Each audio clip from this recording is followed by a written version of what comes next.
Hello there. Welcome to Conversations with Samantha. My name is Thabang Isaka and I am your host for this show.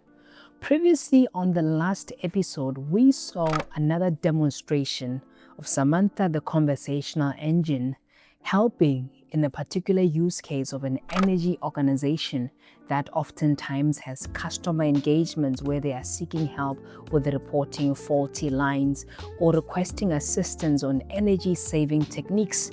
And we saw Samantha being that individual, if I must say, although as an AI, where it has capacity to reason and understand what somebody needs and help on step-by-step approaches to solve such a problem. And from that very episode, I received another inquiry or a question from one of the viewers asking about what is the impact of such kind of conversational engines, Thabang, when it comes to the field of academia? Will it be where we expect these tools to cause students to cheat? Will it be a case where it will cause students to be lazy? There were so many questions that the particular individual was asking, and it had me thinking, taking it back to the essence of what we often understand. Tools are not the problem. It's all how we use them. And in using them, we need to understand the power of such tools. And I can confidently say that these kinds of tools will not replace human knowledge or replace human capacity, but will only augment and enhance it, even in the field of academia. And today, I'll be demonstrating different kinds of examples or scenarios where we're going to have Samantha this time around as a tutor. I will be receiving a call in a matter of seconds from Samantha, where we'll now be taking a scenario of a student. Good day. In Samantha, your science tutor, what topic or problem would you like to discuss today? Hi, Samantha. I am having a bit of a challenge. My teacher has given us a quiz that we're expected as like an on-the-spot quiz that we'll be doing tomorrow morning, and it's surrounding algae. I'm pretty lost. I'm not a biologist or anything like that. I know nothing about nature that much. I'm somebody who enjoys mathematics, but I need help with such a quiz. What should I expect? I see. Don't worry, I'm here to help you prepare. It's great that you're asking for help now. It shows you're ready to learn. Let's break it down step by step. First, let's start with the basics. Algae. Have you heard of algae before? Maybe you've seen it in water, like in ponds or rivers. What do you already know about it, even if it's just a little? I can reckon that it's something related to plants, so it's a living organism to some extent. That's pretty much what I know. And the ponds part that you mentioned, yeah, existing in ponds, I know a little bit about that, but not too much. Great start. Yes, algae are indeed living organisms, and they are often found in water bodies like ponds. They are similar to plants because they can perform photosynthesis, which means they use sunlight to produce food. Let's explore a bit more about algae. They are simple organisms that can range from single-celled forms to large seaweeds. They play a crucial role in ecosystems, especially in aquatic environments. Why do you think photosynthesis is important for algae and other plants? I do know photosynthesis is a process where plants make food. Essentially, it's for the way in which they can grow, typically. I'm not really a biologist, like I said. You're absolutely right. Photosynthesis is how plants and algae make their food, and it's essential for their growth. You don't need to be a biologist to understand this. You're doing great so far. Now let's connect this to algae. Algae use sunlight, carbon dioxide, CO, and water to produce glucose, a type of sugar, and oxygen through photosynthesis.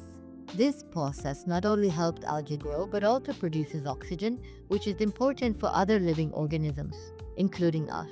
Here's a quick question for you. Is algae live in water? Where do you think they get the carbon dioxide and sunlight they need for photosynthesis? Come again, that question was a bit tricky, Samantha. Problem. Let me rephrase it for you. Algae live in water, right? Yeah. Where do you think they get the carbon dioxide and sunlight they need to make their food through photosynthesis? Well, number one, the sunlight, the sun is above the water. That's obviously there. That's light, Samantha. The carbon dioxide, I don't know, is it the one that I breathe out right now as I'm talking to you? Exactly. You've got it. The sunlight comes from above the water, and the carbon dioxide comes from the air, including what we breathe out. Some of that carbon dioxide dissolves into the water, and algae absorb it to use in photosynthesis. You're thinking like a scientist now. Well done. So to summarize, algae get sunlight from above the water and carbon dioxide from the air or dissolved in the water. This allows them to make their food and release oxygen. Here's a quick follow-up. Why do you think algae are important for life in water, like for fish or other aquatic animals? Don't they essentially produce oxygen in this particular case, since these are living organisms that from the process of photosynthesis, there's outputs from such as oxygen and so forth. And I believe that since these are plants, they are more like a place for them, for specific organisms to live in. As I said, I'm not a scientist. Right. You're absolutely on the right track. Well done. You don't need to be a scientist to understand this. You're reasoning it out perfectly. Yes, algae produce oxygen during photosynthesis, which is crucial for aquatic animals like fish.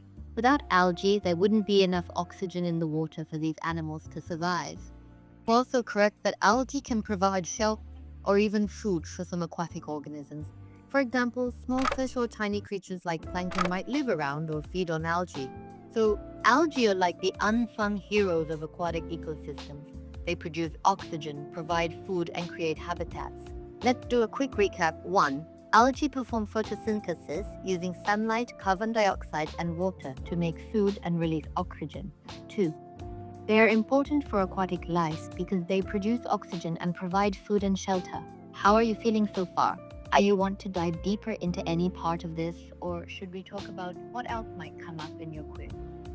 I think so far I feel very confident, Samantha, because I've been cruising on every question you've been giving, and I've taken a very good note that algae is unsung heroes in the ecosystem, especially when you're looking at the area of organisms that live in the water.